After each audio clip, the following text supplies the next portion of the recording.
Thank you for that introduction. Here we are again, once keeping you alive and free, making it good in your neighborhood. We are ready to roll with another wonderful, good advice, good information, good instruction show, playing a little music and saving a lot of lives. There's a lot of stuff going on. Yeah, we're gonna focus on something a little different today, but I think it'll fit given what's going on. This particular news, this item in the news. But let me say hello to everyone. And why don't we start with, let me start with Ann, because Ann just got back from a long trip. Let me let her get her out. And Oh, they thank don't know you. where you've been. So let's tell everybody. Well, it's been a while since I've been on a plane, and I definitely recommend getting those neck pillows when you fly to places like Chicago. I went to Wisconsin to go visit my family because my cousin was getting married, and I got to go see everybody. And Evelyn got to dance and show off her moves, and I had a really, really good time seeing everybody. It had been a while, with COVID and everything, and it was just nice to kind of get back into the groove. And there was no snow. I did pick up a Packer sweater. Oh yeah, oh yeah. You can't go to Wisconsin. I get it. I know. You I went in, can. you went in, like, you went in big cheesehead things. It might be Those next time. those are just crack me up. Yeah, yeah. But it's cool because there's like all of these shrines all over the place, and Yeah. so yeah, but yeah, no, it's good, and it was right off of Lake Michigan, and got to go to Milwaukee for a little bit, and yeah, a lot of history, but most importantly, family. So it was good to yeah Wow. reconnect. Glad you had a wonderful time. Whew. Glad you had a safe trip. Oh, you know what, Mrs. Dell? Jack prayed over us the other night, and thank goodness he did because things were happening. I left the bag, I got the bag back, and I was Oh like, oh, man, my traveling, goodness. you gotta stay on point with that. So yeah, but it's good to be home. Yeah. Gotta have your I'm checklist. glad you got it back. Oh, Gotta have your checklist. yes, Miss. Lady E, how are you? What's up? All good? Everything is great. All right. The soul, what's happening? What's Right. up, family? All Glad you right. back home safe. Glad you had a good time, man. Yeah. And what's up, Doc, Lady E, Hey Big there. Mike? What's happening? Hey, Fillmore, good week for you. yeah, Yeah. beautiful, beautiful week. All right. Couple things. First, I got to do this. I got to say, I want to give a special thanks to the University of San Francisco Black Student Union. And on Friday night, they honored myself and Mrs. Adrian Riley as the founders of the BSU way back 100 years ago. Not Back quite. in the Jim Crow era? Was that? Sorry Back, about that. all right, civil rights era. How's that? Okay, all right, all right. Yeah, it was really nice, and the beautiful dinner, and it was really, and like I ain't got an award, but when you get something from the kids, from the young people, right? And yeah, they, man, the introduction they gave me, this brother gave me the best introduction I ever got. I mean, it was incredible. And the young lady, Imani, who's been on the show, gave Mrs. Riley one. And to see the organization existing all these years later and continuing just as strong is, somebody got to be the first. We just happen to be the first, right? But it's still, oh man, it was beautiful. BSU. They love hearing stories about them old day. I don't know. I felt like a grandparents talking to them, right?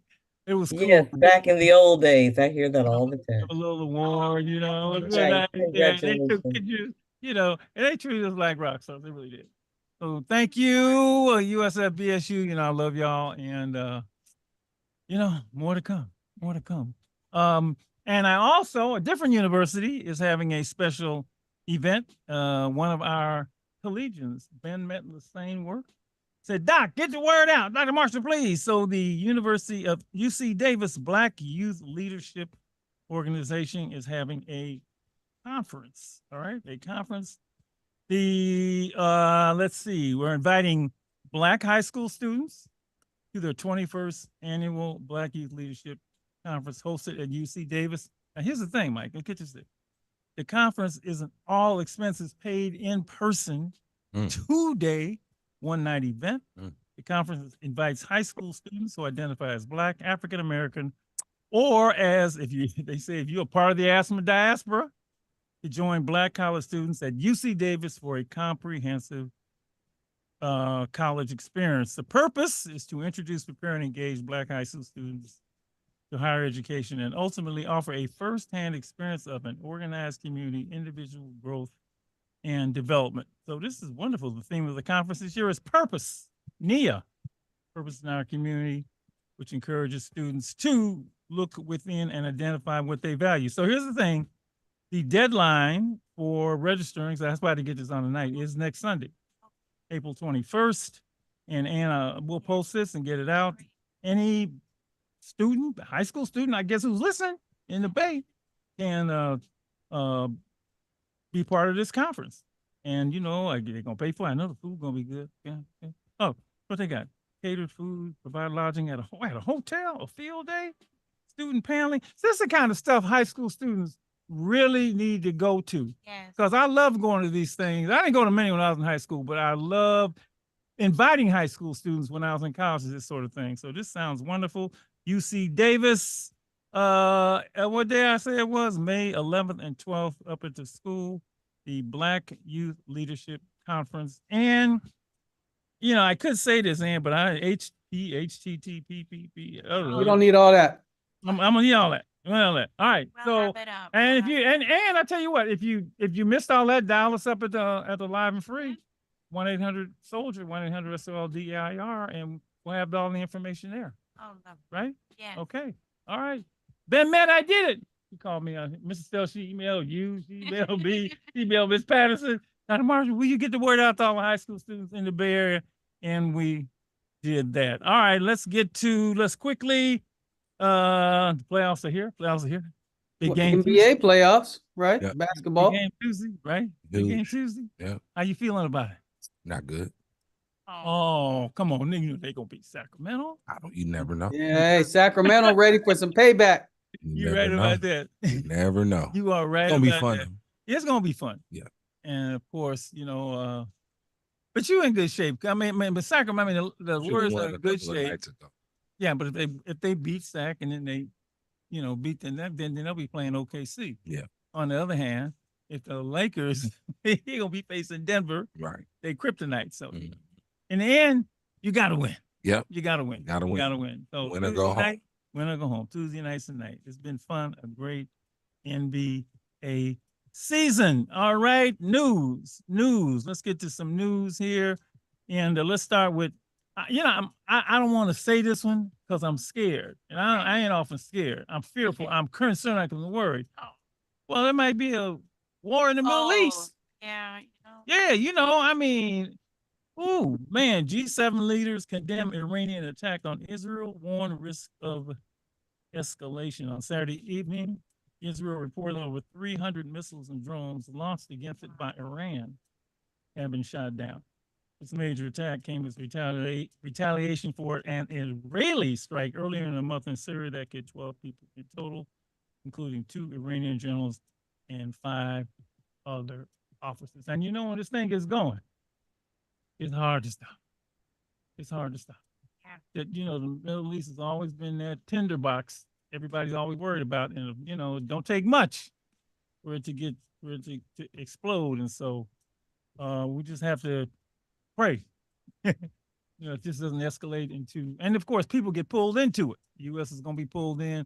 The rest of the world is going to be pulled in. They're going to be pulled. And we're already dealing with wars on Ukraine and Russia. So that's not cute. That's not pretty.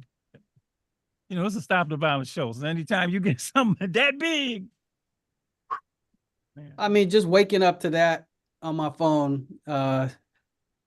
I don't know the situation. I don't know the news. I'm not following. I don't know the politics. I mean, I'm just reading. I'm a casual observer. But when you wake up to headlines like that, you know something ain't right. Oh man, you know it's bad. Things are bad. number one, the price of oil gonna skyrocket. So y'all don't be look. Hey, that I'm not even getting to that part. It's going up $1 in the last Yeah. month and a half. Yeah. You know, anytime one of those countries get involved, they got that all the oil's over there. So be ready. Oh man, stop the violence, please. Okay, all right. Let me do this. The Michigan. No, let me say this right. Michigan school shooters' parents stand Oh, yeah. were sentenced to 10 to 15 years, Mike, on manslaughter charges, Yeah. Gilmore. Wow. The 10 parents. to 15, the parents. Mm. I think that's the first time that's ever happened. Now, you know, there was a whole lot of stuff, you know, they knew about the gun and they didn't intervene at all. Right. But still, that's a long way from actually, you know, going to jail, not for 5 years, 10 to 15 years, the dad and the mom. Y'all better, if you hear something, do something. Don't be sitting there. And you talking about sending a message. You know, that is, wow. Okay. Y'all should have jumped in. Now, of course, at the sentencing, the parents of the kids whose kids were shot by this gentleman was, you know, they're like, well, you know, hey, you could have saved everybody if you had stepped in and done something. So that is a landmark case. A couple of who we got? Malcolm, a couple of Mr. C. And when I saw this, I'm thinking my Mr. C, but no. Oh, yeah. James. This is the East ahead. Coast Mr. C, former DJ for Big Daddy Kane. That's how you might know his name. Yep. Cold Chillin' Records, I think. Yeah, passed away young. 57. Yeah, this week at the age of 57. Yes, young. Yeah. Rest in peace, brother. Thank you for your contribution to the music, to the culture. And then we had another death you saw. I sent you earlier in the hip hop community. Yes, sir. And Rico Wade, Mike, man, now I don't know if you heard about that one from the Dungeon Family, the Outkast producer, and that one, man. Now That- I did not know about, a lot of times I don't know about the producers and the people. I just know the artists. But give me a little about him. He was Oh, Rico was a behind the scenes guy. You might not know his name, but I mean, there's a good documentary out. I don't know if you've seen it, Michael, about Outkast, about the whole Dungeon family. It's real good, but I think he was the early producer. He was his studio. Like they were all coming to his place, or I think it was his mom's or something like that. But he was recording all that stuff. And he passed away extremely, extremely young. I don't think they said anything about the details, but did they say his age? I don't remember seeing his age. late 50s, something like that. You know, early mid 50s. Yeah. I mean, he's a young cat. They always 52. all of them. Yeah. 52, huh? Wow, Yeah, that's- 52. yeah. So earlier than that, 52 years old. Yeah. Yeah. So that's a big thing I mean, his family and just the Atlanta music family. He's part of that. Where all the Southern music, all the Atlanta music we got right now, I mean, he's part of that whole foundation. Wow. Thank you. R.I.P. to both of them. Here's a nice story. Morgan Price, name I just heard of today, is the first HBCU gymnast to win a national collegiate Wow. gymnastics title. And that nice on Saturday, April 13th, Fisk University Gymnastics member Morgan Price made history as the first HBCU gymnast to win a national collegiate title. She competed at the USA Gymnastics Women Collegiate National Championship with a score of 39.225. The HBCU gymnast was crowned USAG's all-around national champion. HBCU. Fisk. All right, ladies. Ladies, this is whooping it up in gymnastics. I mean, Simone did open it up and everybody's just blasting through. I mean, every time I turn around, I see, oof. All right. And of course, we have the death of Orenthal James Simpson. We got to talk about that. We got to talk about OJ for a number of reasons. One, he's a local guy. Galileo High School. Trail Hill. Born and raised in Potrero Hill. And of course, probably as polarizing a figure, Very. athlete as ever. And so we got to talk about OJ for a minute. Then I want to switch the conversation to sports in general. Mike, I want to do that, but Okay. because of and I don't know about you. Did it surprise you that I just didn't expect OJ. I don't know why I didn't expect OJ. I Everybody know. gonna die, but Yeah, it's weird. it's weird, isn't it? And everybody I talked to said the same thing. OJ died. And I think it was 76. Six. 76. Mhm. 76. 76. So let me read a little bit of this. O.J. Simpson, whose rise from American football hero to murder defendant to prison inmate, fueled a rancorous public drama that obsessed the nation and spawned debates over race, wealth, justice, and retribution. Died of cancer this past week. He was once the country's most admired athletes. Now, and it's funny as I say this, I know when I get to, the younger people don't remember OJ, like, of course, I remember OJ, Yeah. you remember OJ, you remember OJ, I guess. But, the kids will be like, oh, OJ, so he Yeah. kind of, but at the time, he was the most admired athlete, a formidable running back who broke records with grace and determination. He became a crossover star, lending his handsome face and affable personality to the Naked Gun movies and classic TV commercials from her. Do you remember? You all remember the commercial? Or they running across? The airport. Hey, I watched The Naked Gun last night. Okay. Oh, you watched it last night? Hey, because I'm a Leslie Nielsen guy. I need that Oh, comedy yeah. sometimes. But yep. Funny. Yeah, I watched. He's in all three of them. Yep. Yeah, yeah.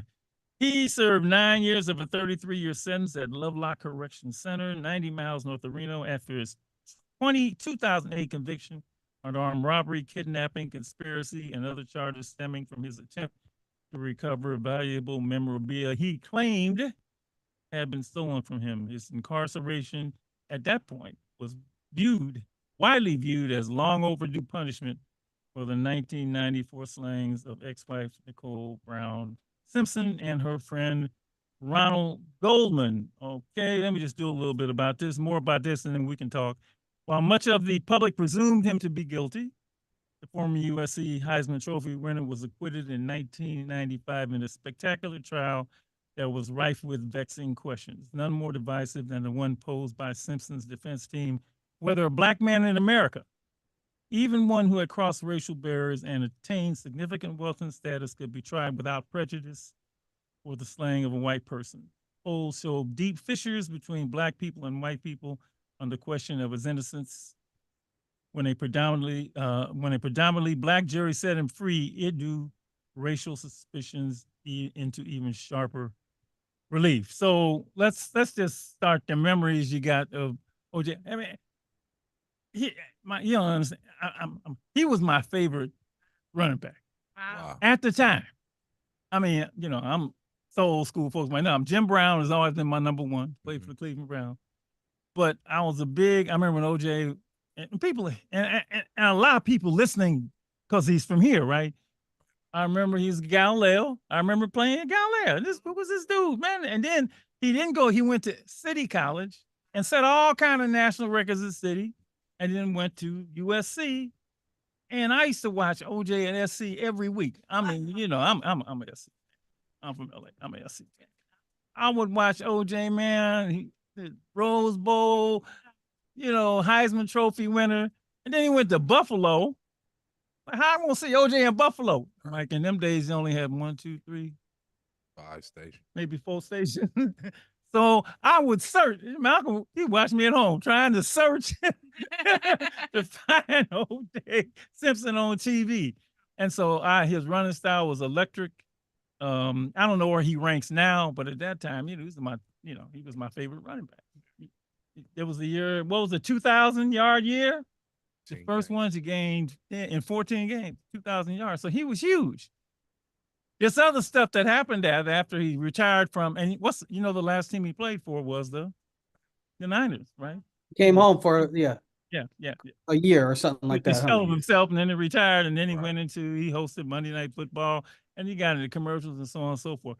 That's the OJ. And then when all this other stuff happened, I was like bewildered, and I still am.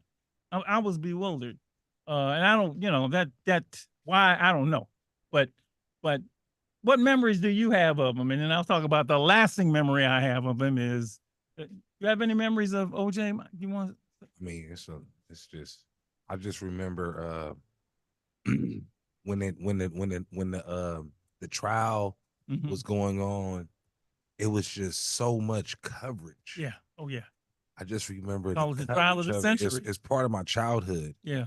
And the trial of the century. Yeah. And every day, no matter what no matter what it was, CNN, whatever it was, the local news, it led off with the OJ trial. They try. What happened in the trial? Yeah. It was like drama. Yeah. On TV. Yes. It's a real thing. Yeah. But it was almost like reality TV. Looking back, it's just so fascinating. It's so fascinating. I'm fascinated by it. I watch a lot of the Watch 30 for 30s Yeah, did you and do that? the movie that came out with the dude with Cuba Gooding Jr. Not the movie, but the The series. series. Yeah. I mean, One of the reasons I didn't watch that because I'd seen it. I'd seen it in real time. So I didn't want to see the but documentary. they do give you insight as far as like they had the jury go to the house. Oh, I was okay. like, the jury went to the house? Yeah.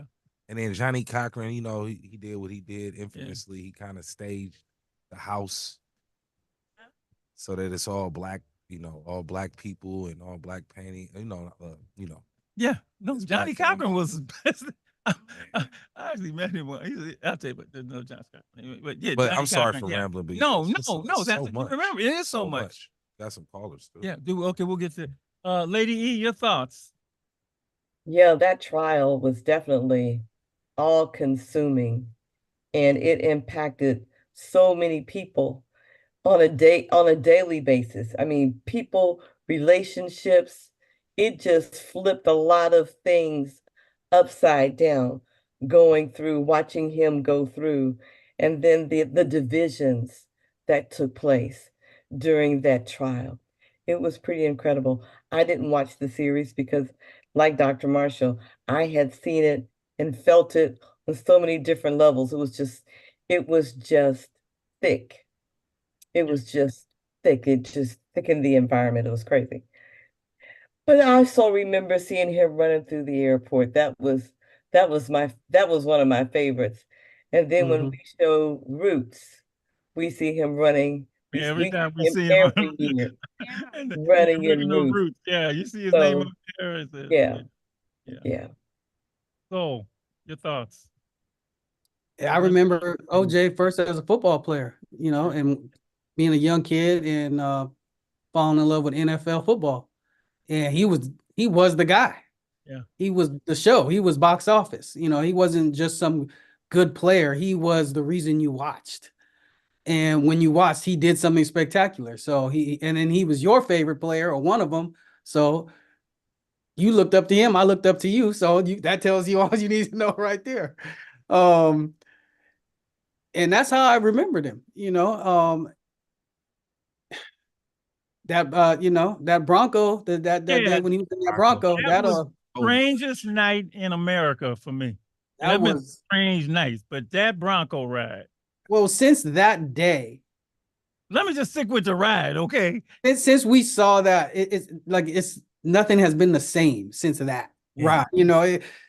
Even now, talking about him in death is uncomfortable. It's just something from that day when that chase that just never went away. That's just conflicting, confusing.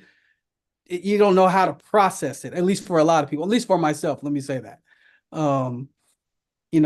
It's been hard to come to peace with who he is, what happened, what really happened, what didn't happen. Was he innocent? Was he guilty? How do we feel about it? Just all that. It's just been wild. So yeah.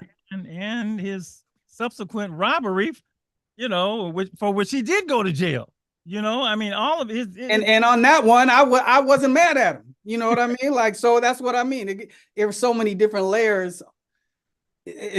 Man. That Bronco ride. I'm sitting there. That's great. Where you going, dude? I mean, I'm like, literally, man, you're gonna run out of gas. And then for a while you just saw him, and then you see all these cars behind him, and it wasn't a movie. It was, I'm saying, and I think Al I was Collins watching the was game. driving, his buddy from Yeah. City College was driving I his, was watching the basketball game. yeah, man, OJ West, man, look, I mean, it was like, and They got a 30 for 30 about that day, too. Yeah. As well. Oh, it's really good. And let me say one more thing, Doc. yeah, I think it was 3 or 4 years prior was when, we had the Rodney King verdict. mhm, I mhm. think so. So policing and specifically LAPD was already. Yeah. Folks who Okay. lived in LA already knew, but after the Rodney King thing, Black America knew. Okay, these Yeah. fools is corrupt out here. Right. Okay, Yeah. Because they got off. They had completely that's got right. So instantly balanced. that was already in our mind. It had nothing to do with OJ, but it did connect, because the common denominator was LAPD, and that came up again in the case. And who was the cop? Who was the cop? Mark Furman. Yeah, Mark Mark Furman. Furman. Like Yeah. they put him on the stand, and he was dirty, period. So, that all that was in there. And I do remember this. You talk about, you think when OJ got off, Black America was, so many people back, it's like, I was like, It just engulfed the whole It was World- weird. nation. yes. It was weird. Like, it was almost Yeah. like COVID-19. Like it's just everything's changed and different after that. It So it's like a definitely, 9/11 moment almost. it definitely revealed. That in was fact, a weird You. I remember DNA. Like Yeah. I didn't really hear about DNA right. after OJ. I heard about DNA. Yeah. For me at least, I don't know. Jeffrey Tobin of the New Yorker says the one reason we will care about O.J. Simpson 20 years after is what it told us about race in this country. It was all mixed up in that trial and the rest of his life. Like I I know said, what- the I- divisions. Yeah. Yeah. When I don't know how much time I want to spend on, but it got me thinking about the role that sports plays in our lives, period. Mm. And I was just curious as if people want to call, by the way, 877-955-1061. You can do so. 877-955-1061. Make sure your radio is turned off.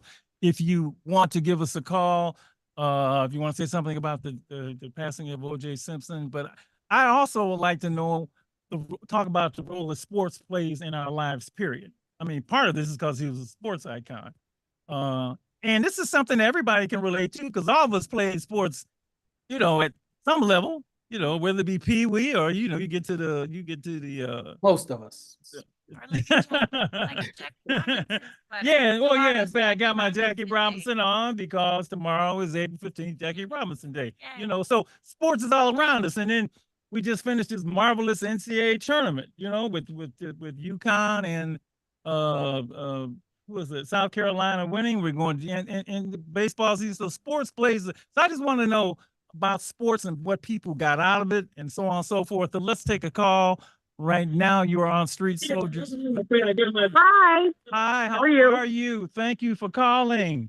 I'll put him down, fight the baby down. I'm sorry. I am the young lady.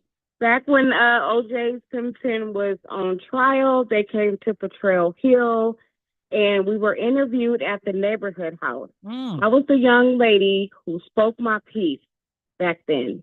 Wow. Mhm. At the What neighborhood did you house. say? Yes, we was at the Potrero Hill neighborhood house. I am 45 right now, and I was 16 back then when this Wow. happened. What are your thoughts? What are your thoughts about his life Well, and or my sports in thoughts is- general? Yeah.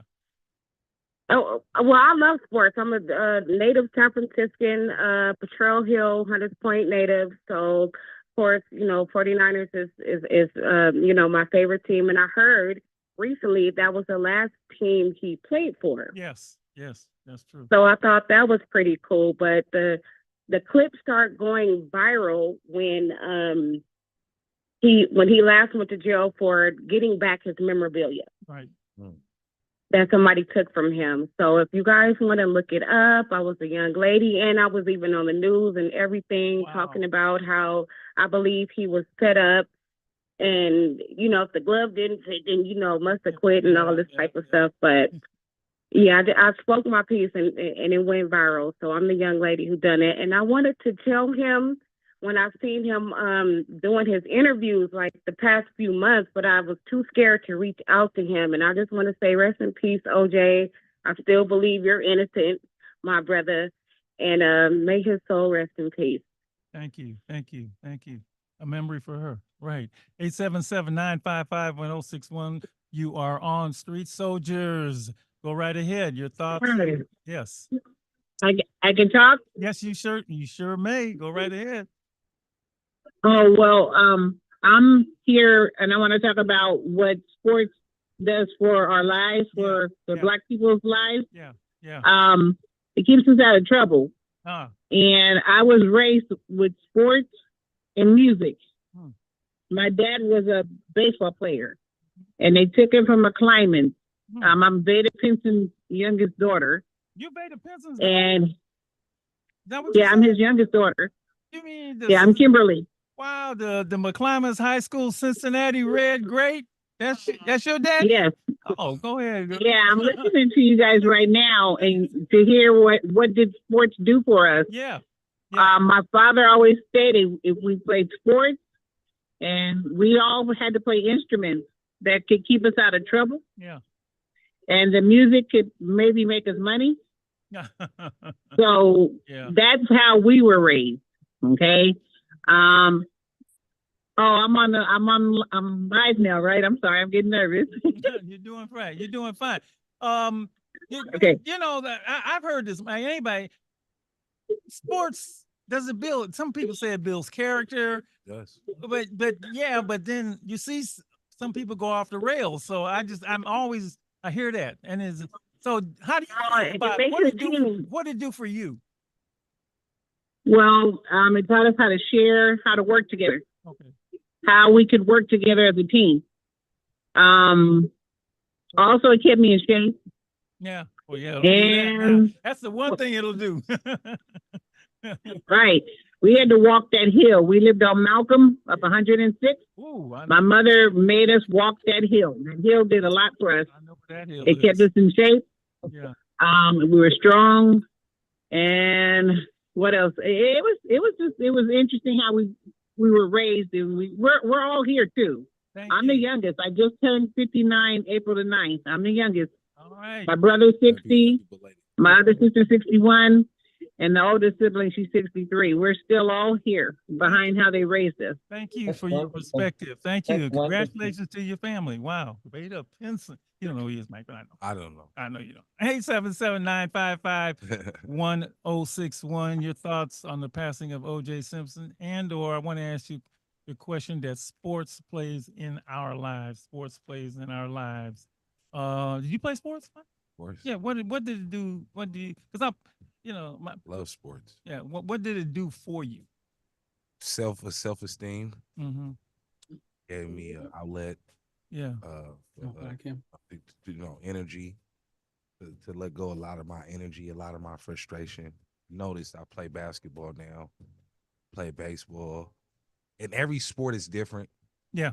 Football, I think, is a great team. I didn't realize how much communication and how much of a team aspect that football is. Yeah. Because you could be the best player on the field, but if one person does something wrong, it don't work. And then also, as a Niner fan, I just get frustrated every 2 to 3 months. I just start cursing because I was like, man, we should have this.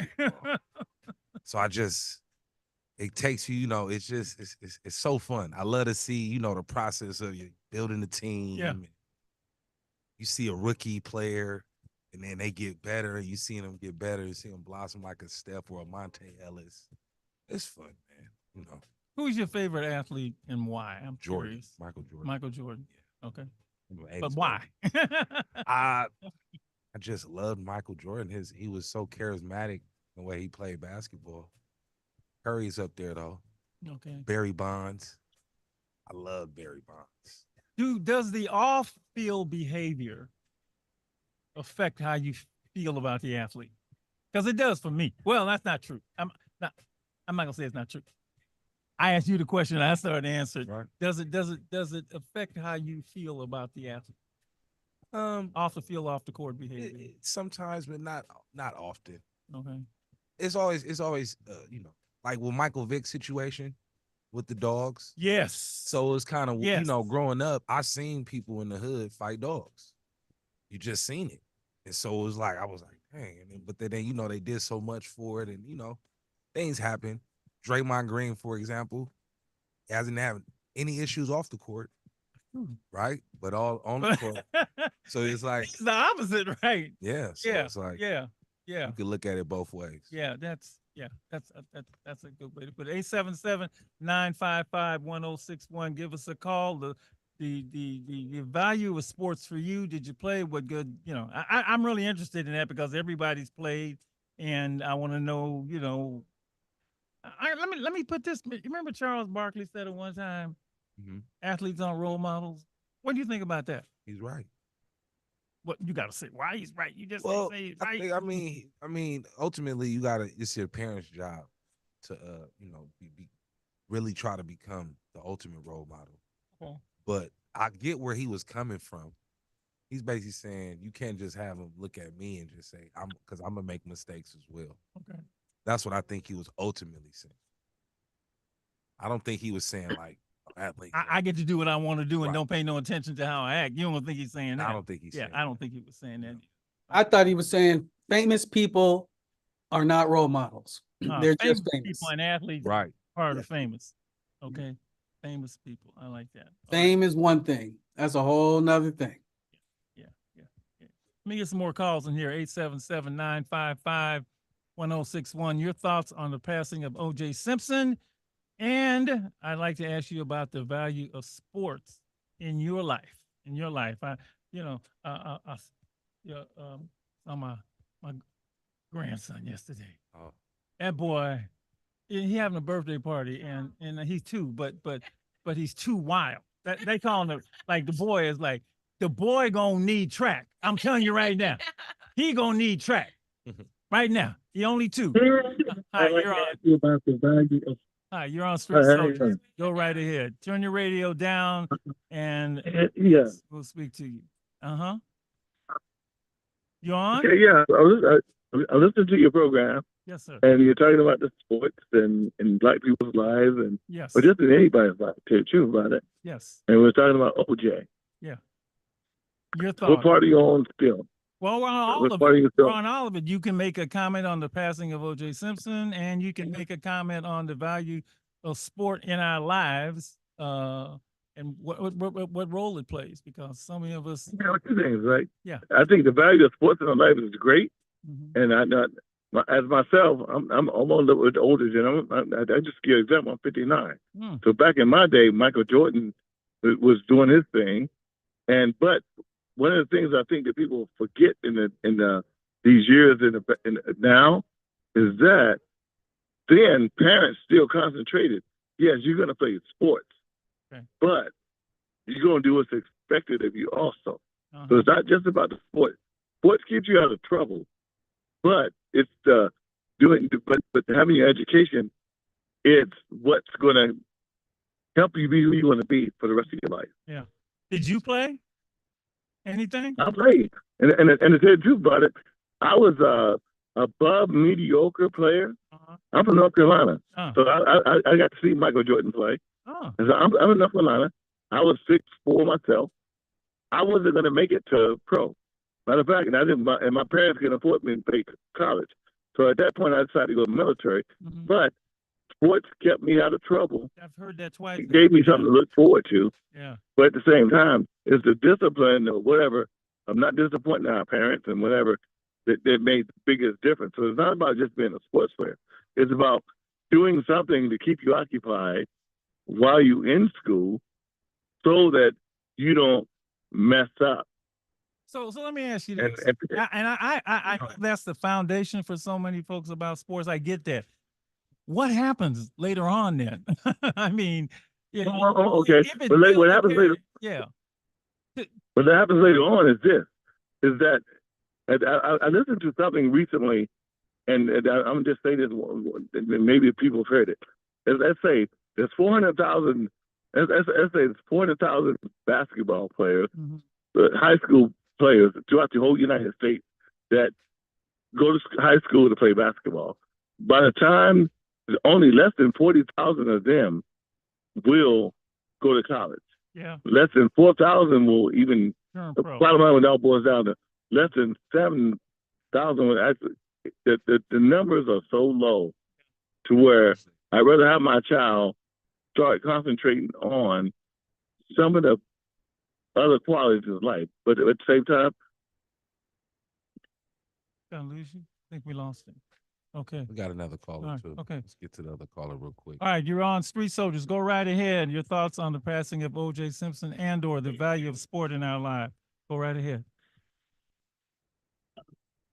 Yep. Can I hear you? You hear us? You hear me? 1, 2, 5, 4, 3, 2. going. Oh, all right. 877-955-1061. Give us a call. We got a few more minutes to take your calls before we move on into the second hour. We got one. Here we go. You are on Street Soldiers. Go right ahead. I think that's the same one. I don't know what it is. I don't know what it is. All right, try again. Try again. And you know, people tell me that I tried again. I kept calling. I finally got in. That's what you do have to keep calling. You do have to keep calling. Be patient. We will get to you. We got another one. All right. You're on Street Soldiers. Dr. Marshall Lady E. Go right ahead. Yes, I just wanted to say that on the O.J. Simpson thing, Yes. a lot of people don't really look at the dynamics of what that was to go through the criminal justice system. One of the things that people need to understand is when you're caught up in the criminal justice system, you're gonna pay for it with time, money, or both. And I'm gonna tell you, to get a non-guilty verdict and the high-power attorneys he had, it set him back financially big time. Well, the $33.5 million suit that that his estate even today is trying to get out of paying in. Yeah. Yeah. It cost $33 million. That was the award, a civil award, I think. Oh, Awarded civil. to a Okay. civil award. Yeah. Yeah. Not a criminal. Yeah, obviously. Go right ahead, sir. I'm sorry. You wanna continue?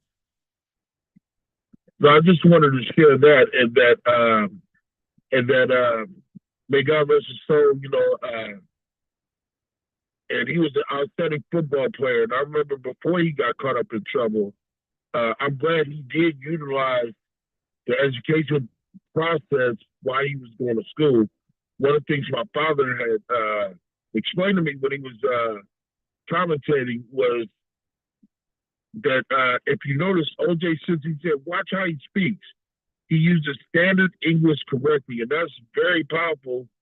When you're a man that's 6 feet tall above, to have strong English. That's super important, especially in the work field, just in life in general. Mm-hmm. They call it code switching in school. Yep. It's one thing to know real talk, but you got to know how to feed your family, the legit way too. I can do both, brother. I understand that. Did you play sports? I did play a little bit of sports, but I'm 6'7" myself, and my dad too when he was going to school. What good did it do you? I mean, what good it did for you? I know what it did for me. We gotta go. Well, we got other callers. We got a call. Yeah, Okay. so- All right. Let me let you go, brother. Thank you. Thank you for your perspective. All right. You are on Street Soldiers. Go right ahead. Hey, Dr. Joe, it's your friend Dennis. Dennis. Go right ahead, Dennis. I knew you were listening because you always do. Your thoughts. Oh, we're listening. I want to talk about, sports obviously is a huge topic, but I wanted to talk a little about OJ. Sure. Because I remember it like yesterday, and it was really very surreal living through it, watching it, the whole thing, the high speed 15-mile-an-hour chase. Yeah. But I think we didn't know what was going on then, but I think scientifically, I think we do now. I think he was an example of CTE, chronic traumatic encephalopathy. I just don't think we recognized it then. And I think he had probably significant brain injury from everything he'd been through. And that kind of behavior just didn't fit anything else in his profile and everything else. And he just went off the deep end. And I think that's the explanation of what happened. Yeah, I had nobody. Yeah, you're the first one I've heard mention that. And of course, a lot of football players now, you hear about it all the time, which is why they changed so many rules when it comes to playing pro football.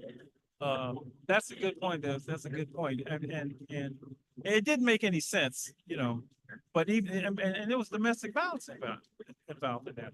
Oh my Yeah. God! And the whole timing of it with Rodney, with Rodney King all the hackles raised everywhere.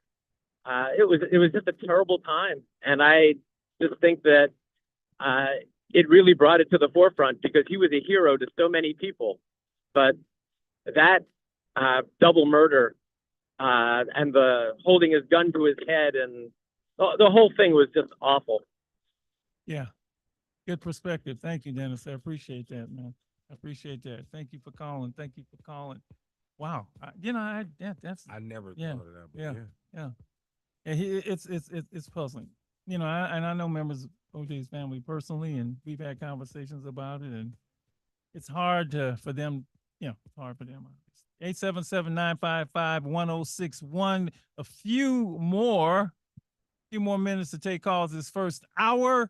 Your thoughts on the passing of OJ Simpson, and I'm curious as to the role that sports plays in your life. You got a sports hero, Lady E, a sports hero, and the sports. Well, see, she got sports in her life. I know she did, because she is fast. My favorite has been and will probably always be Dr. J. And now you got to say why. Oh, the way he moved through the air and across the court.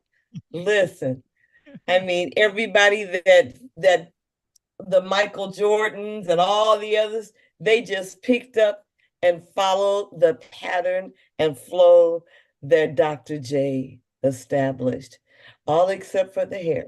I thought he was just magnificent. He was poetry in motion. Does the same question that I asked Mike, does the off-court behavior affect how you feel about the athlete? Lady E. Well, we as human beings decide who people are supposed to be, and we set standards and expectations as well as hope for the type of behavior that we want to see from people, especially those that are out front most of the time. And so, or much of the time, people that we look up to, that we celebrate, that we cheer, we want to see a certain type of character and behavior.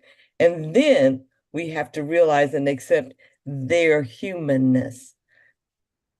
I hope I answered that. That's a good way to put it. I got my favorites for certain reasons, but we're going to talk about them when we come back. All right. First hour is over. Second hour is coming up. And tell everybody where they can continue this conversation with us. Head on over to youtube.com at Stay Alive and Free. You can always catch up with us at stayaliveandfree.org. All right. We'll be back.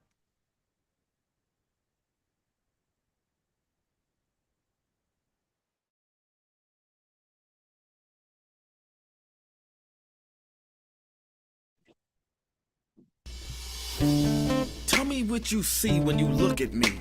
Do you see another brother lost in these streets looking for his soul? Trying to find my soul. Or do you see another brother searching for lost souls in these streets? A street soldier. Street soldier. Here to help you get that chip off your shoulder, warm your colder days and sober your drunken ways, and find a way to help you get over these hurdles placed in our path. And this is not meant to amuse you. This is for all those who have questions but are afraid to ask. I won't be afraid. I won't be afraid. No. When times get hard, you lose your way. Open your mind and hear what I say. This is a message for the hard and the soft. To those who tune in weekly and to those who keep an eye out for 8 p.m. on Sundays and turn their radios off. The truth hurts. The cloth has been pulled. We're walking around half dead. Use this show as your IV. Alive and Free is a new movement.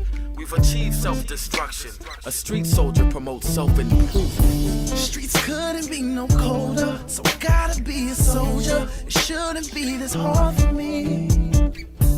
Even when it seems so hopeless, I gotta keep my focus. I'm glad to be alive and free, yeah. Streets couldn't be no colder, so I gotta be a soldier. It shouldn't be this hard for me. Even when it seems so hopeless, I gotta keep my focus. I'm glad to be alive and free, yeah.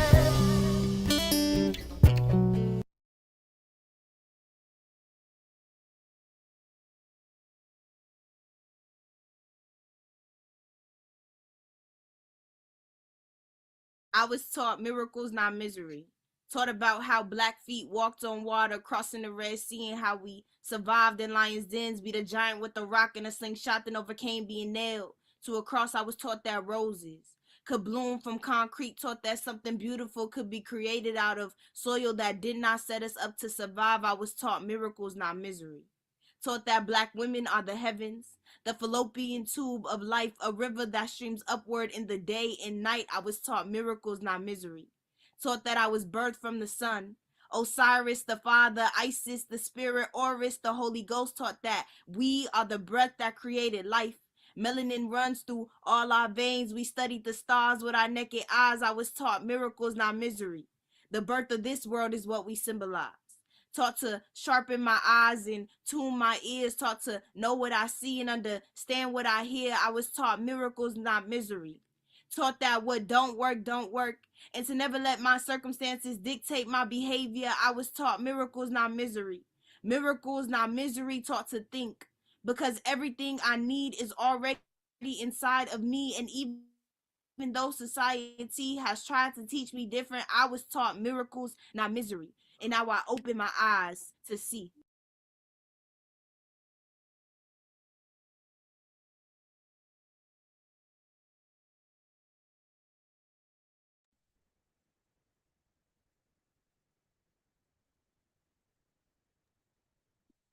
Hour number 2, Alive and Free, Street Soldiers Radio. That was our own Jaira Martin doing her spoken word piece honoring Alive and Free.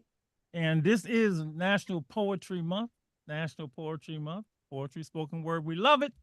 And so we're going to play something every week. And I think we might conclude the week with a month with a spoken word show with some of our best shows. I think we're going to work on that. All right. Wonderful conversation with the callers that first hour on the passing of O.J. Simpson and the value that sports plays in our lives. This hour, we have invited a couple of youth coaches to the show to talk about their work in coaching young people and to talk about this whole thing about, number one, why they do it and the value of sport and so on and so forth. So I want to, first of all, I've heard about this gentleman and seen his postings and all the kids. Coach Nate Ford, how you doing, brother? Wave your hand in the air like you really care. Say hello to the Street Soldier audience. Thank you, Coach. Good evening. Thanks for having me. You got it. And Coach Eric Washington, who's been on the show before, but from East Palo Alto. Nate is from San Francisco, and I thought I had one from Richmond joining. I don't know where he is. He said he was coming. All right, but it'd be great to have the three of you as we talk about sports, the work you do, and why you do it. So let's just begin with this whole thing about OJ, right? I mean, depending on your age, he touches you, right? You know about him. And so, Coach Nate, you're from the city, and OJ's from the city, and we had some really good conversation about him. What's your thoughts about OJ and his life? I think OJ Simpson was served as a blueprint to some of the kids to get out of the housing projects and things where he grew up at. He made it cool coming from San Francisco. He made it cool from coming from housing and turning their lives around and becoming a superstar in the NFL. So OJ had a profound effect on myself as I was coming up, but I've always, when I was younger, playing in the parking lots and playing touch football, we always used to think we're OJ. So he's always going to place a big impact on my life and my heart. And just because he's from the city, I'm born and raised San Francisco all the way. Thanks, Nate. Thanks. Coach Washington, your first thoughts about Orenthal James Simpson. Yep, you gotta unmute. We got to hear the words. All right, there we go. There we go. I'm There you sorry. go, I'm Coach. sorry.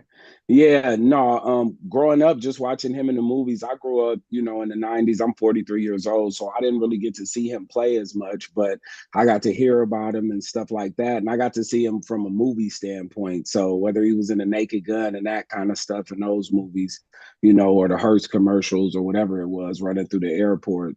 So he was just sort of an iconic figure for all kids that look like us to, one day be in commercials and do things like that. What did you think as the rest of his life unfolded? I mean, there's a lot of memories. I mean, like I said earlier that, at the time, uh, Jim Brown was my number one back. Always will be. Of course. I mean, I saw Jimmy Brown run through a whole team, right? But OJ was my favorite back. And, because, I remember when he was a Gal, and then I remember when he went to the city, broke all those records. And I'm from LA, so he went to USC, and he won the Heisman Trophy. And when he went to Buffalo, I was like, I'll never get to see OJ. So in them days, you only had like 4 channels, right? I'm searching. There wasn't no streaming. There wasn't no, league pass, none of that. I had to find me some OJ, right? And if I could catch the Buffalo Bills and, and I remember the year he got to 2,000 yards. It was just amazing. Never been done before, right? 2000, I think, 3. Well, since been broken a couple times. But the rest of his life is where the complications come in, right? And just how do you reflect on all of that? Because and then he became the great pitch man, OJ running through the airports and then the movie star and then the whole trial. Then the acquittal, and then of course serving years because some more time, serving time, which many people feel was justified because of what didn't happen before, and it's just it's a polarizing figure. That's I don't know how do you or you just let it just happen. I don't know what you can even say about it, right? No, I think as a as we say, let the courts do their job, and they did a job. They found them, not guilty. And I think it's a classic example how you can build things for 30 years, and all of a sudden you do one thing and everything comes crumbling down. And I think he was I just wish that, everyone wished that, people didn't lose their lives and he wasn't attached to it. But, I thought once you went through the process and you were acquitted, I thought you were able to, go on about your life. But evidently the whole country was divided with that, with the whole situation. And very unfortunate. But I've always looked at OJ, even through the trial when he was not guilty. I just saw, like, here's the justice, here's our system worked for a black man finally. And and it was just, I was elated to see him beat the case. As far as my opinion on it, never swayed. Even if he would have been found guilty, I think that you find a way to still rally around, because he is from San Francisco, and you think he's one of us. We all do some wrong, and we try to rebound from it. And if he would have been found guilty, I would try to find some ways to help him overcome it, or things like that. There have been plenty of people who have been to prison, who have killed people, who have murdered people, who have been released back into society and has done well. So it's a double-edged sword on that, to me. I think the thing that shocked me even more was the robbery afterward. When he ended up going to, I mean, to me, you don't have to do that. But there's something obviously we'll never know. He served 13, how many years did he serve behind that, kind of getting his stuff back. Coach Washington, how do you reconcile it all, or it just happened?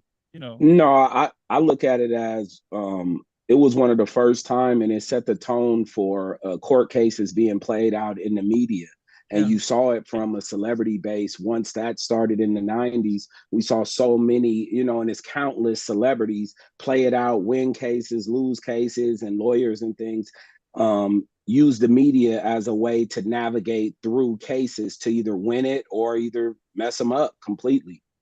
So that's what I saw, and just because I don't think his life ever went back. Like, he was acquitted and everything, but he dealt with so many things after. I mean, we even look at the comments of how people, I mean, at the end of the day, this is a man who died now from cancer. And we got people like Caitlyn Jenner coming in and, you know, saying good riddance and something like that to a person that just died. You know, it's like, what's really in your thoughts? What's really going on behind the scenes in your mind? So, yeah, this is tough. Yeah, there was so much in there, and the issue of, you know, police and what do you want to say, harassment, brutality, and all of that was part of that mix. And so it was deeply polarizing, divisive between, you know, Yeah. white and black people in this community. That was all there. Yeah. Let's see what, and as I told you both on the phone, this really led me to think about the value of sports, right? To us, period. And what we've heard, and you know, Khalil Lahi has joined us, a longtime coach of the Richmond Steelers. So I got Richmond in the house, I got EPA in the house, and I got San Francisco in the house. They all happen to be football coaches, but you know, it could be basketball, it could be tennis. I was just up in Hunters Point a little while ago, a couple weeks ago, and it just dedicated a tennis court. The Arthur Ashe tennis court's up there. So sports, and we've all played something, right? You know, just a playground, you know, and maybe we got a little chance to play ball in high school, and some of y'all probably went way further than I did. But the first thing that we heard was, and I want you to know what you think about this, is that every caller that called in that first hour said the first thing they said, it keeps you out of trouble. So what is that? If I had asked you the value of sports in your life, let's start with your life, not the kids you coach. The value of sports in your life, what did it do for you? Let's start with you, Coach Ford. You know, sports did wonders for me. It kept me moving, and you know, I think, and it kept me focused.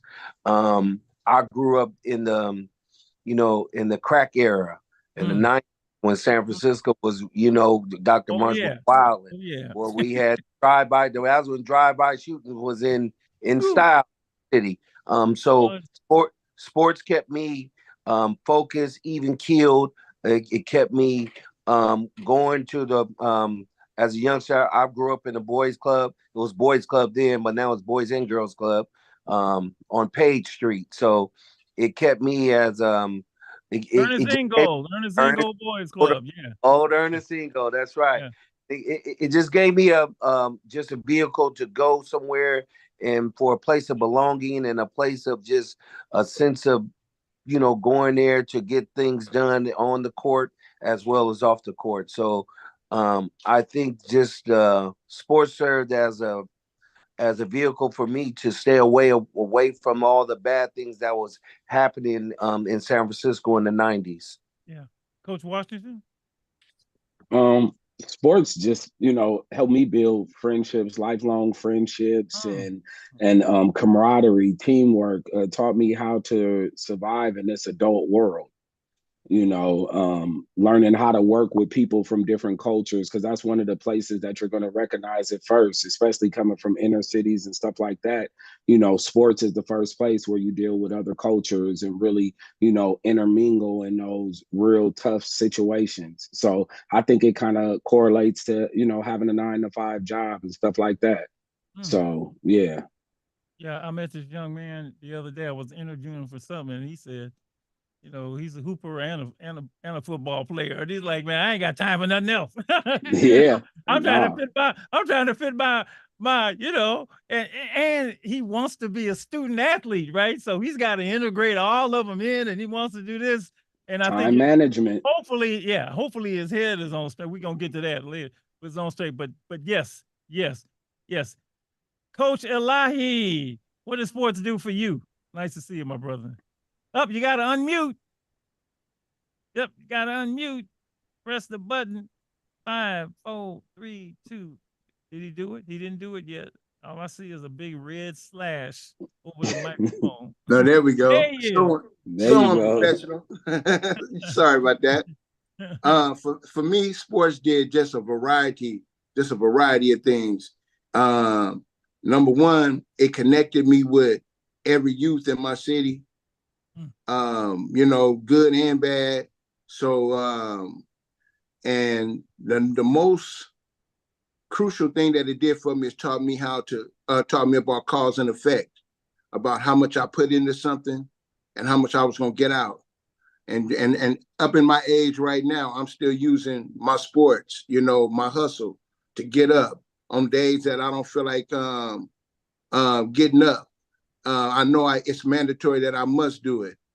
Being on time, sports taught me about time management, being on time. Sports taught me about working as a team. Definitely taught me about not giving up. Absolutely no quitting, because if you quit one time in your life, then you're going to quit again. It just taught me so much. I could go on, I'll bore you guys. I could go on, but it taught me how to be Khalid Elahi. It taught me how to be who I am today. And it taught me to be my best self at all times. It taught me cleanliness. It taught me to be your best, you know, and anything other than that was just absolutely unacceptable. I think that other than what I say, the two most important professions, jobs, and what I said is for parents, number one, teachers, number two, okay? And the kids will say, well, being a doctor, but somebody got to teach the doctor to be a doctor. So teachers is still number two. And coach, I think, is right up there. And I think I actually think it's a sacred term. And sacred might be hard, but maybe I'm gonna leave it out there. I think the impact that so many coaches have and can have and do have on young people, other than their own parents and their fathers and mothers, and maybe I throw the teacher in there because the coach and the good coach is the teacher anyway. What made the three of you want to go into coaching in the first place? We'll start with you, Coach Washington, and tell people what you do, the coaching you do. I want to know what made you want to go into it, and what you thought you could somehow.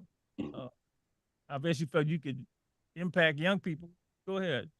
Well, currently I'm the wide receivers coach. I just took a job. Last time we spoke, I was at James Logan High School as the offensive coordinator, but now I'm the receivers coach at Foothill College. Oh, so, congratulations. Yeah, appreciate that. Yeah.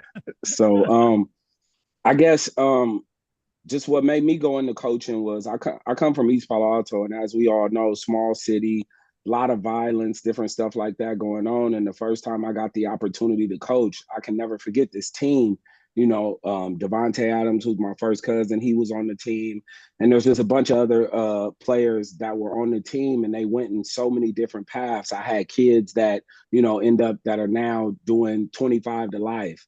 I have kids on that team who are no longer with us. I have kids on that team who went on to be doctors and different things like that. And so I just wanted to kind of be an impact and a caveat to lead them in the right direction, so they didn't have to go through the trips and falls and things like that.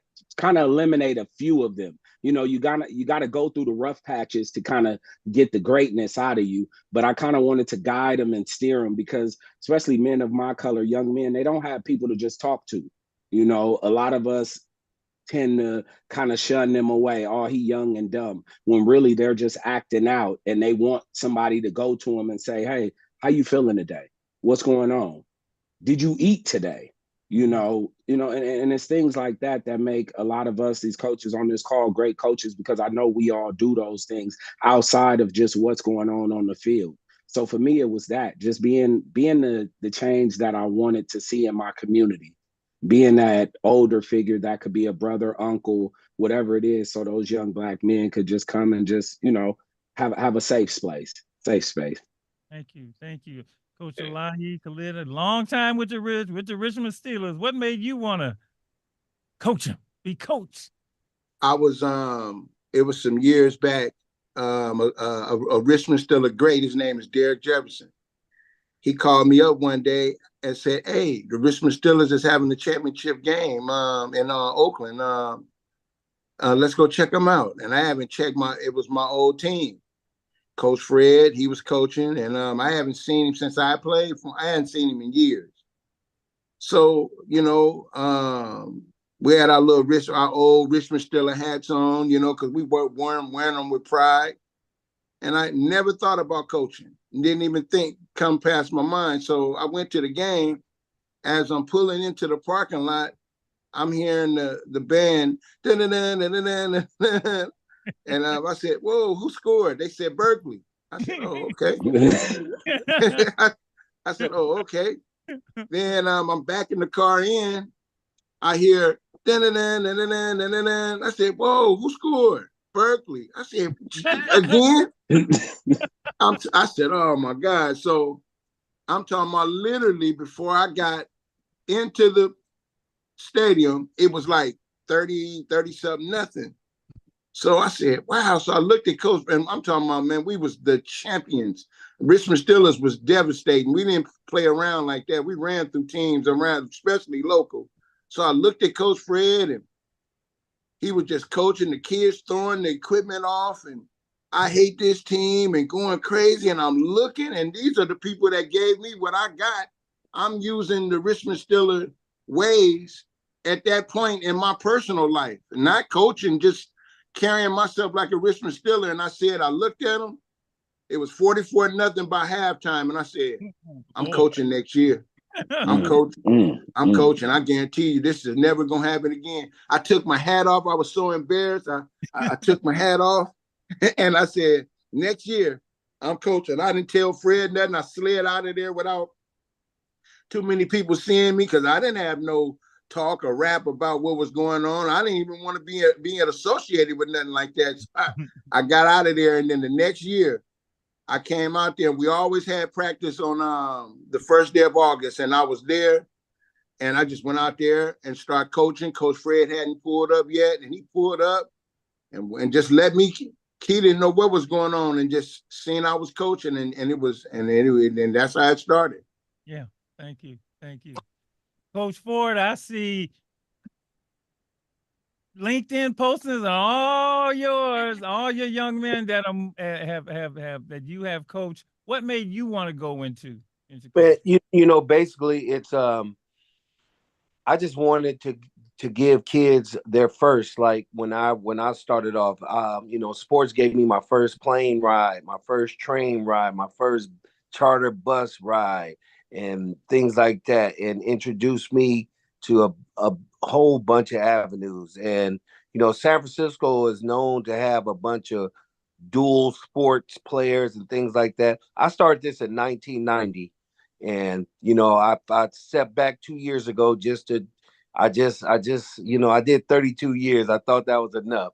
But those 32 years have gave me some great memories, from Tywan Jones, who played for Buffalo Bills, Jason Hill, 49ers, but he was a heck of a basketball player. Janae Morris went to the WNBA. Most recently, Jerry Mixon, he's at Oregon now. R.L. Miller is over at Fresno State. They all come through our program. And what stood out for me, and it stood out to just giving these kids their first opportunities to get out and to realize, and to definitely to level the playing field.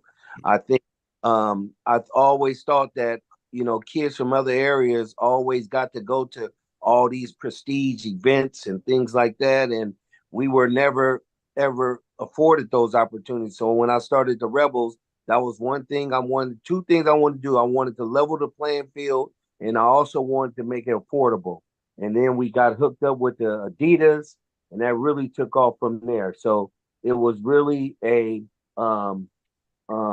testament that I wanted to make sure that kids are not left behind when they're playing sports. We just got recognized for our 34 years of running the longest running youth basketball league in California with the Junior NBA.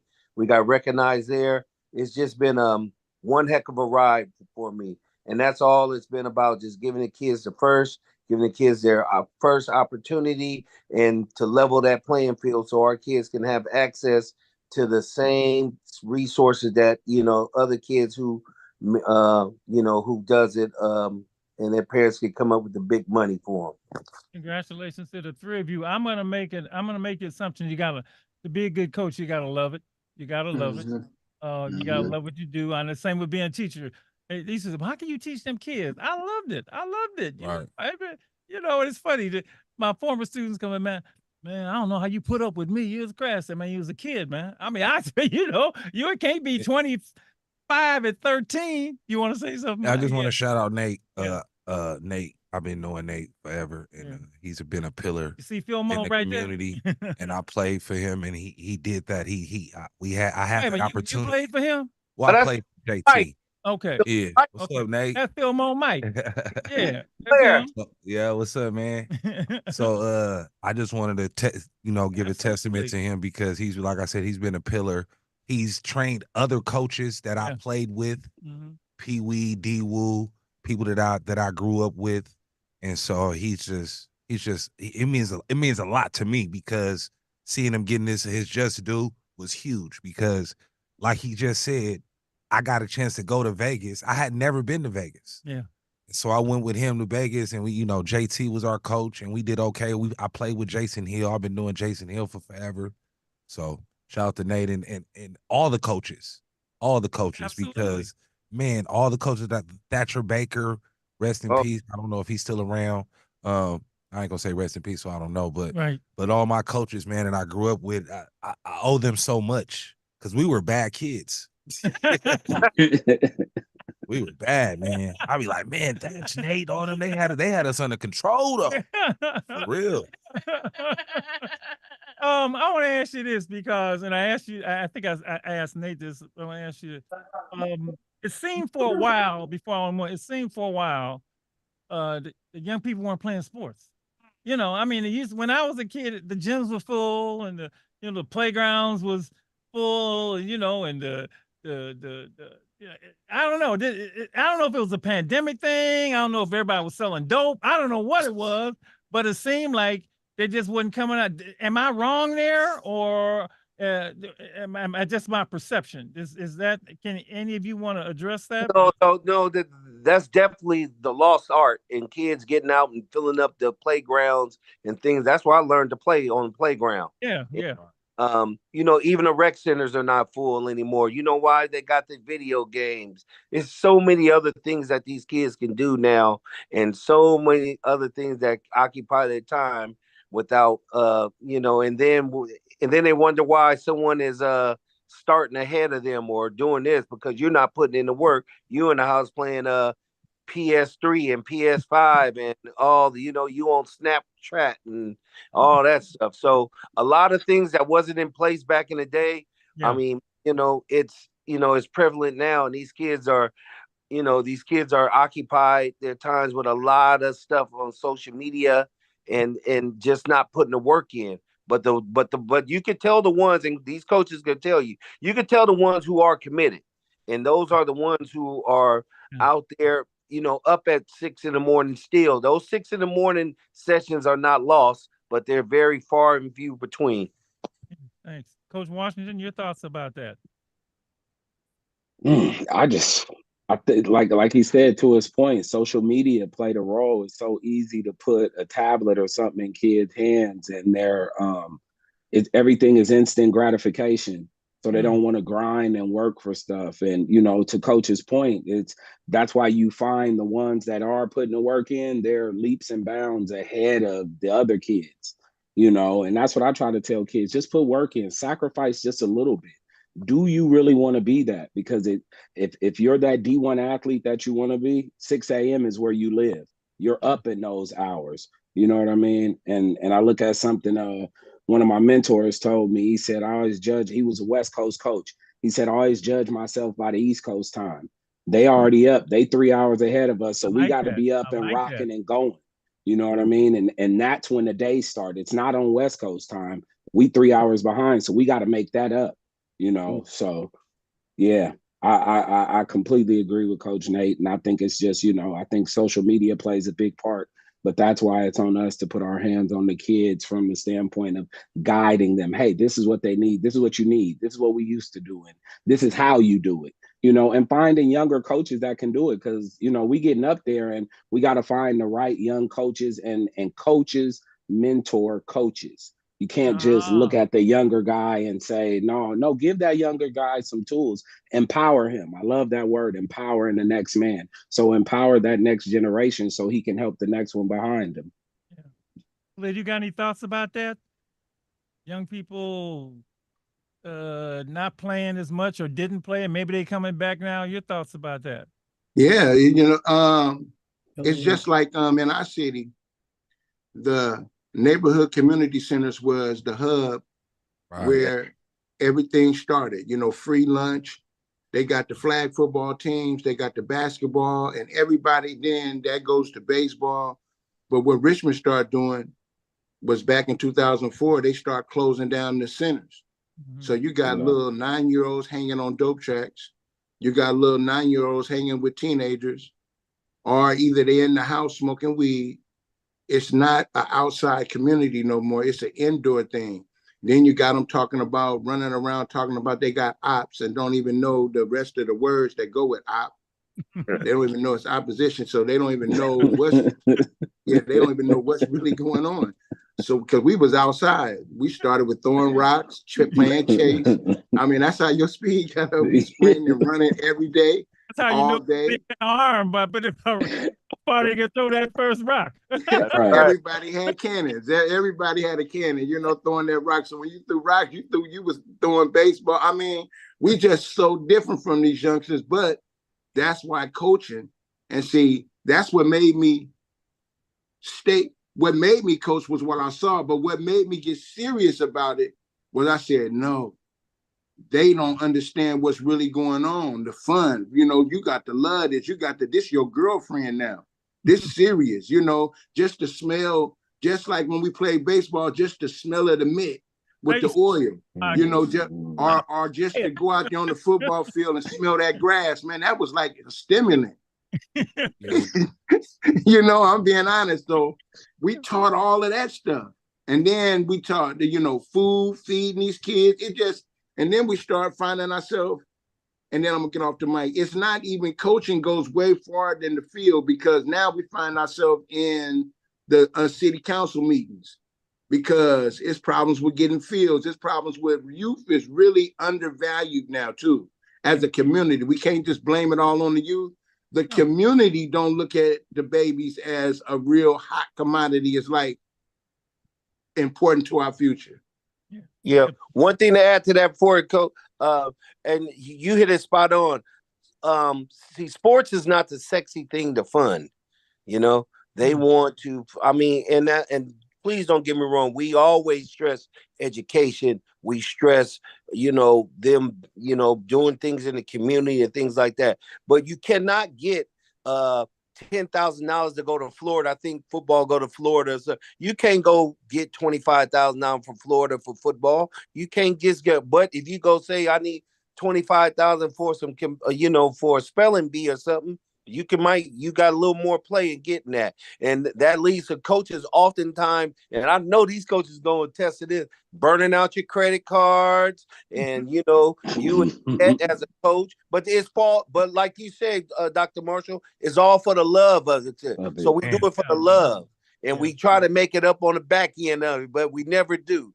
But just the resources for sports alone, it's just hard to get someone to buy in and say, hey man, here's the Richmond Steelers. Let's fund them $100,000 for the year and let the take the pressure off coach and let him do what he do. We will probably never see that. One thing I noticed about the kids when I was younger, we used to and I played baseball and basketball. But one thing I did notice, or that I don't notice now, like now they got the personal coaches. And like when they was saying earlier, we went to the gym we love the competition.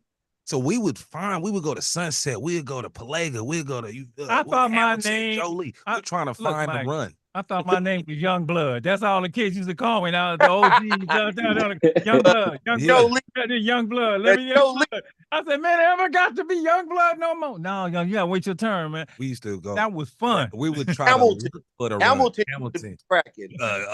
What's the one down the street? Ella Hill Hutch. We would Oh, hoop Ella Hill's outside Moscone. Moscone used to have a run, a Saturday morning, Sunday morning run. Go out there. So I don't really see the kids nowadays. I'm like, bro, you those moves is cool, but I know your moves because you're not really doing nothing. You're not playing nobody in real game action. You gotta take that move that you did and take it to the pickup game and then take it to your high school game or wherever you at. I want to ask you this, because every time, and I've heard sports builds character. Don't know if that's, I don't want to spend too much time on that. I've also heard that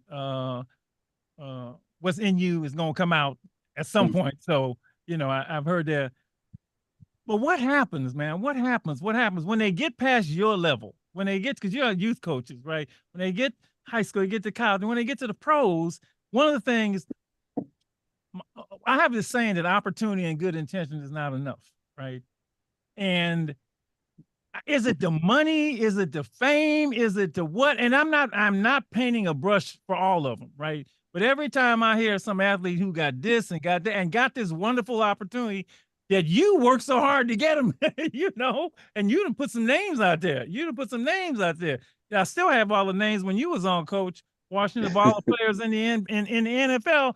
And I'm saying, man, look, I don't know if they don't get advice anymore. Maybe they don't keep talking to you. What happens to them? I call it losing their way. Is it the women? Is it, is it the money, the fame? You got any thoughts about that? Because you work so hard. I mean, I know when one of my kids went off, I was like, man, I should have kept you with me. Because, something, you ended up in jail. Now you writing me from jail. I'm like, well, I told you what to do. What's your thought about that? Or do you have That's the old saying. That's the old saying, Dr. Marshall. We can't save everyone. And, and you try to, as much as you try to wreck your brain, you go to court dates, you do this, you try to, a coach is like a counselor at home, and you're going to home. A parent. You're like that second father and things like that. But I think at the end of the day is, it's the culture the culture has shifted.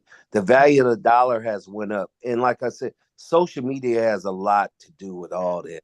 Yeah. A lot of kids want to have that instant gratification. They get that first check, what they going to buy. They're going to buy that Mercedes Benz. They're going to buy that Cadillac. Buying a Lamborghini. Yeah, they not thinking of nothing about no financial literacy. They're not thinking about nothing like that. I had a chance to talk to some NBA rookies 2 years ago, and that's what we really hit hard on: financial literacy and how to put the right people around you. And we always, constant coaches could tell you now, we always tell you, watch who you hang with, watch the company you keep, because these college coaches, they check your social media, they check how your mama acting in the stands. All that stuff comes into play. And there is a formula for it, but there's a formula that goes at the formula looks different from each person. Mm-hmm. I don't think there's a perfect formula to success for the same person. Everyone's route is different, and the main constant is keeping your nose clean, your company you keep, and keeping your heads in the books and things of that nature. Once they leave your program, you can only hope that they took your message and rode with it, because you got some other youngsters behind them, and you want to make sure that these youngsters are getting the same thing that you gave the kid that just left your program. One of the things I'm looking at, and you two, I want you both to give me your thoughts about, is in pro basketball now, the European players seem to be able to keep their nose clean, whether it's Giannis or Joel Embiid, or certainly Luka or Wemby, who looks like I ain't never seen nothing like that dude. But, and I don't know if when you said the culture, that made me think about that, and I'm thinking somebody like Ja, who got all the talent in the world, but seems like gonna be the next sacrificial lamb if he can't get his head on straight to the madness out there. But what do you think, Coach Washington, Coach Elahi? What do you think this wonderful opportunity and they blow it? Your thoughts about that? Well, you got, like they said, culture. It's just like when I was teaching inside the school system, when I had a program teaching, at-risk behavior, and I seen our culture, and this is what was happening in my day. It made me tell myself that I was going to homeschool my own child because I seen our culture, third grade, having relationships and breakups, little babies breaking up with each other, having relationships, fighting over boys and girls, and and I look at the other cultures and they was dead serious about their work. Their parents was communicating with the school, and I watched them elevate up the ranks. Then they did it in high school, and then I seen them later on, and they flourishing in the community. It's in the DNA. It's people's struggles. You know what I mean? And when you struggle, some people, when they come over here to America, they only come over here to get to the next level, to do their absolute best. We over here not taking too much advantage of good opportunities, honestly. And then when we get a little money, I mean, it's just embarrassing what we, our fathers as our friends now, we both chasing women together. I mean, just embarrassing. You're right. It's embarrassing because some of it is DNA, lack of input. The father, because it's supposed to be the parents, the coaches, the parents, the elders put the input, and the kid get the output. But if all your input is registering is, I got these, the block is in the stands, the block, and now they millionaires, multi-millionaires wanting to be rappers, wanting to be the block. It's killed me. I know.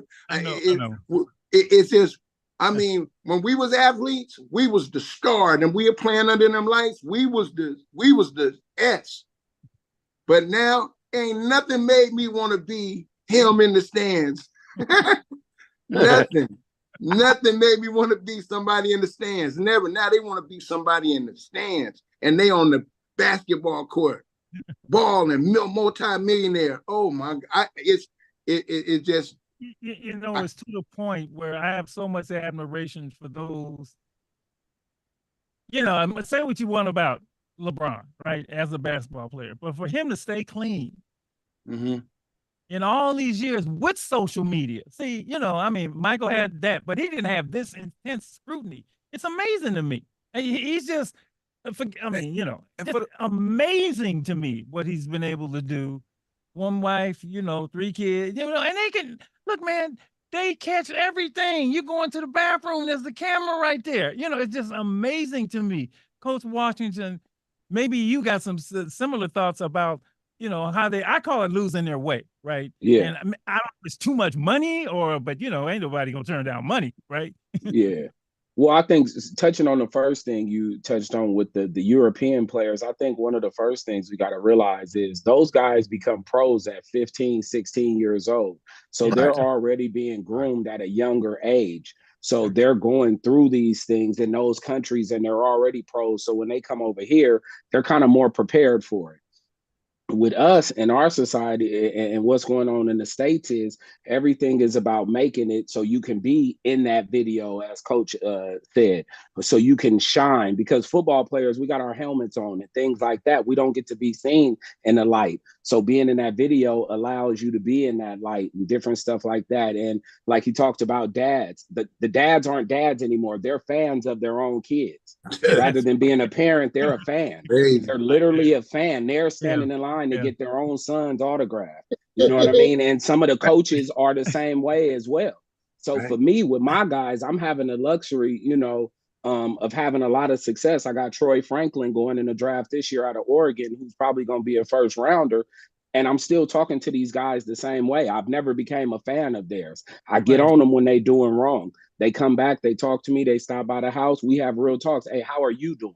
Yeah, I Yeah. don't care about that. How are you doing? Right. If I see something online that I don't agree with, hey, what's this about?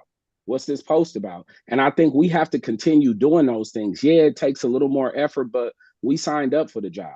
You know Yep. what I mean? We coach for the long haul. We didn't coach, and I'm pretty sure these gentlemen know, especially 32 years in the game and stuff like that. He's still talking to guys from 98, probably when I graduated high school, you know, about life things and wives and kids and how to raise them and stuff like that. So I think we have to keep pushing that agenda all the way through.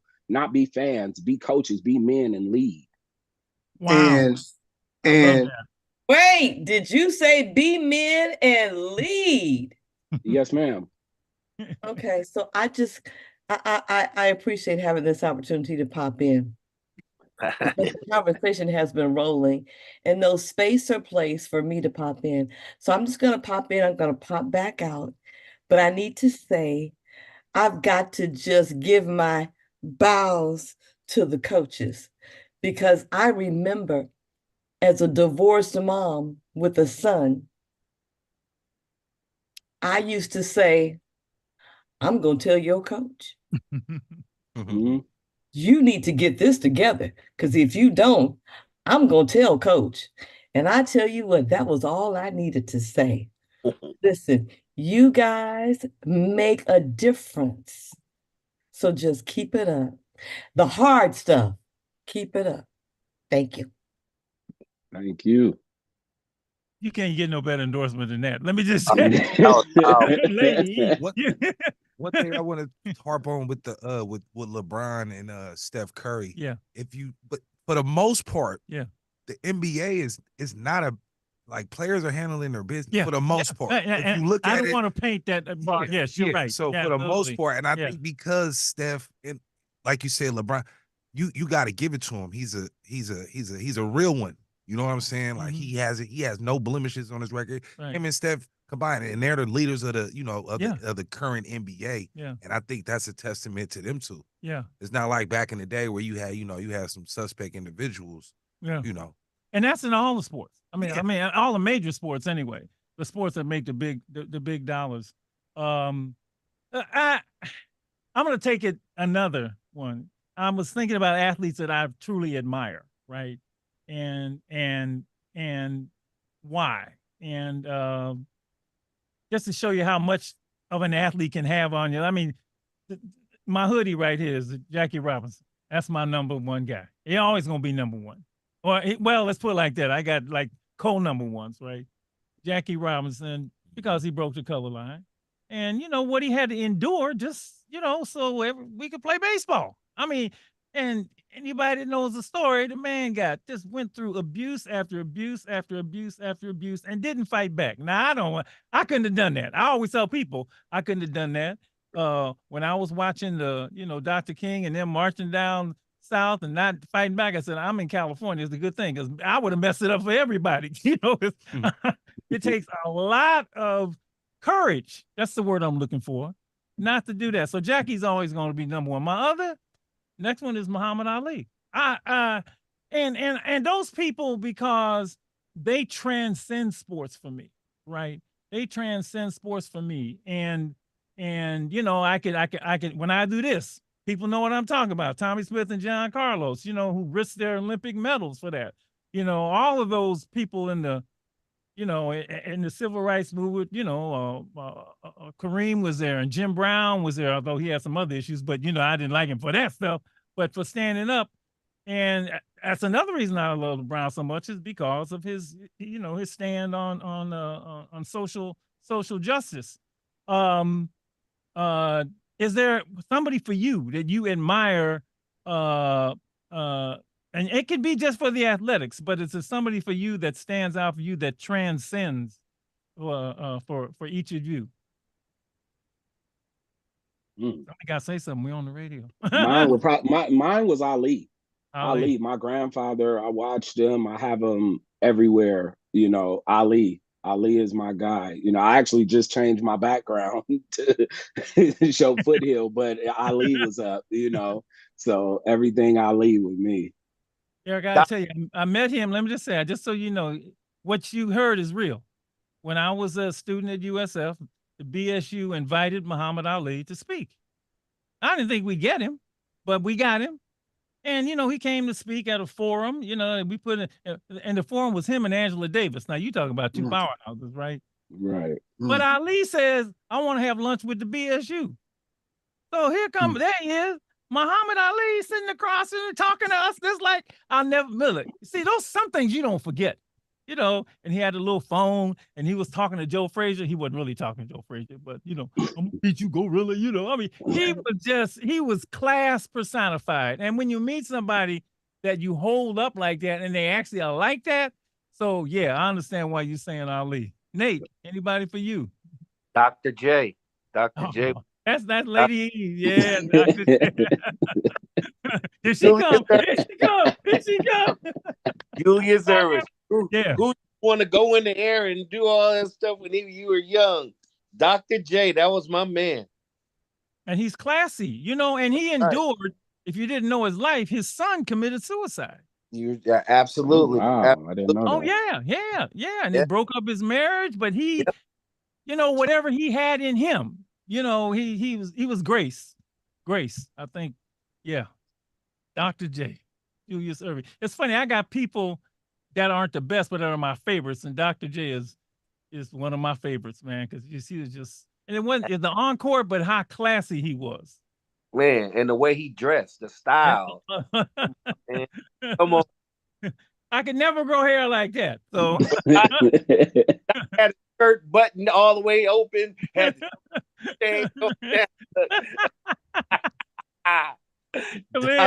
who for you? And it's honest.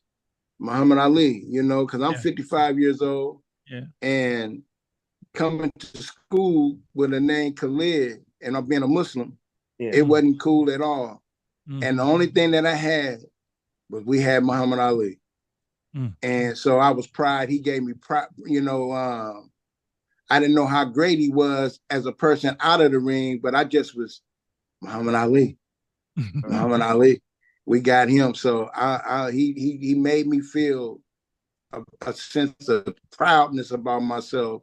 And then when I started learning that as I got older on why I loved him so much, because he was bigger than any of the little games at any boxing match. He was bigger than all of that.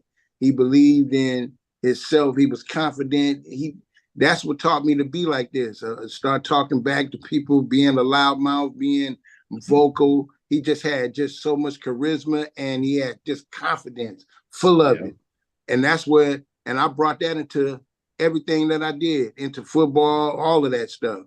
Anything I did, I had confidence. Anything. And Khalid, he gave up his heavyweight championship. Yeah. Through his medal. This what got me through the gold medal in the water. And that's what had tears in my eyes. Threw it in the water. That lets you know. I know I'm great. I don't need that medal. I'm the greatest. And man, threw that in the water. Man, I said, man, you're a tough kid. You tough. Pinnacle of his profession. The heavyweight champion says, no, I'm not going to that war. Nah. Vietnam never called me an end. I was like, to kill more poor people. I was like, who is this dude? Right? You know, and then went from being vilified to being an American hero. Right. Yeah. You know what he was doing? Now you say Ali, and they're like, oh man, the great Muhammad Ali. Y'all the ones that want to run him out of here back then. Yeah. In the day. Yes. And he told him, he said, I'm catching my hell here in America. You my enemy. I'm catching hell in America. Yeah. Those are great. Those are wonderful. I gotta say, I really have enjoyed each of you. I gotta say thank you, just like Lady E did, so much for the work that you do. And for, you know, one of the things about it, some people get in this and maybe they find out it's not for them, get in it for a minute and look, anybody can go on to something they want to do. People always say that, and Nate, you really know, and Khalid knows me and Jack. They say, are you still working with them kids? Yeah, what else I'm gonna do? This is what I do, right? Right. That's what I do, and it's fun. So I gotta say to each of you for working with our young people, establishing all the good things the sport can bring to them. Yes, truly, the word coach is a magical and wonderful designation. And I don't like it when somebody messes that, you know, it's sacred. To me, certainly it's sacred. Like teacher's sacred, parents sacred. You know, you can't mess that up, right? Because if you mess that up, you might mess it up for the rest of us, right? You know, well, I know what coaches do. And these coaches who, let me just, say, and these are not people, who, these college coaches who are doing these things to these young women, and doing all this crazy stuff. Are you out of your mind? You a coach. They put their faith in you, right? If you have a position like that where young people put their faith in you, you worse than, well, I ain't condemning nobody to that spot, but I won't mind, especially when you're messing with young people. So you represent all those wonderful men and women who are doing the noble job of working with our youth and as coaches in sport. And I want to salute you. Lady E, give it to you. You said that your reasons for becoming a coach were to create and be a safe space. You said the reason for becoming a coach is to make the impossible possible, to level the playing field and give kids a first. So I'm going to ask, because I love the coaches, the work that you do, the impact that you have, especially when you love the kids that you're working with. And you move inside them to the point where they are able to reach beyond themselves and do things that they didn't think they could do, but they did it. And you stand there with a straight face and say, good job. Oh my goodness, I know on the inside you jumping up and down too. And they do it for you sometimes when they won't do it for mom or dad or anybody else because coach said, and it's really funny when they come home and say, well, coach said, you want to say, well, I'm your mama, but coach said, all right, well then I'm going to tell coach. So this is what I'm going to ask that you do for those who need to hear a word from coach. Take a minute, because you said, one of you said, take my message and roll with it. So I'm going to ask that you complete this for your kids. The ones that you haven't worked with, the ones that you've worked with, the ones that's coming. Everywhere you go and whatever you do, always remember to. I want you to complete that. Take a minute. Everywhere you go and whatever you do, always remember to do what? Who's going to go first? Always. All right, Coach Nate. Go ahead, Coach. I just think you always want to be yourself and represent yourself and family in the utmost respect at all times. Represent yourself, your family with the utmost of respect at all times. Everywhere you go and whatever you do, always remember to do what, Coach Eric? Speak life into the children. Speak life into the youth. And I think as long as you're doing that, you'll keep them going. You'll, even on the hard days, they understand that somebody is there and somebody is rooting for them. Even when mom and dad may not be there, they know somebody's rooting for them. So just speak life into them, no matter what the situation is. All right, so you coaches coach. But now what you gonna tell the kids? What do you want them to always remember? Just be respectful. Be respectful when you crossing paths with people, because you always, you don't ever want to burn that bridge. Yeah. Well, you'll meet somebody where you're on your road to go, and you want them to remember you in a good light. not run away from you when they see you in public, or not when they get in those rooms and they got a chance to speak before you get in that room and they tell everybody, he ain't right. All So, right. you know. Right now. All right. Yes. Now, Coach Khalid, I'm gonna take one of yours. I want you to know I always use this. So I need you to come up with another one. You on mute. Unmute. You muted. Unmute. That's what I was gonna say, so don't say it. 'Cause Okay, all right, don't say I it. really believe in this. All right, go ahead. Give your absolute best, because sometimes you only got one shot. Always be on time and give your absolute best. And I'm gonna give, and if you could give your best, then know that you could better your best. All right, that's the one. I was gonna say You could better your best. You could better your best. But every time do that. Your absolute best. And if you got best on your mind, it's gonna be something fantastic. You just check it out afterwards. But while you doing it and you shooting for the stars, man, that gotta be something great after you get finished with it. Because you gave everything you had. Be empty when you finish and be on time. And you guys said all the other stuff, respectful, confident, intelligent, all the good stuff, but give your best. And then if you could, better that. better your best. Better your best. I like Better that. your best. All right. Tell them receivers that. I got you, Coach. All right. So Street Soldiers wants everybody to consider this. Thank you. This is Lady Estelle. Coach Nate, thank you so much for being here. First time I've heard so much about you. I see you all the time on the LinkedIn and everything. See the young people that you turn out. Thank you so much for what you do. Coach Washington, same to you. Second time, man, look, I still got that list of all them NFL players from Palo Alto. Wow. And we got some more coming. I know it. Thank you for the work. And Khalid, you know how I feel about you. We've been doing this for a while, and you know it's great for you guys to meet each other because you all. I want to meet you guys too, man. I will pass the info, and you ain't got. Yeah, because I like this flow. This been a good one. I know it. Like I this. know it because all y'all coaches. Yeah. I got it. So thank you so much. Let's get up in the morning, get back to work, and those young people are so wonderful to have you as their coach. Yep. Okay. Thank you. Thank you. Shout out to myself. You got it. Yeah. All right. All right. Good night. See you later. Peace. Good night. All right.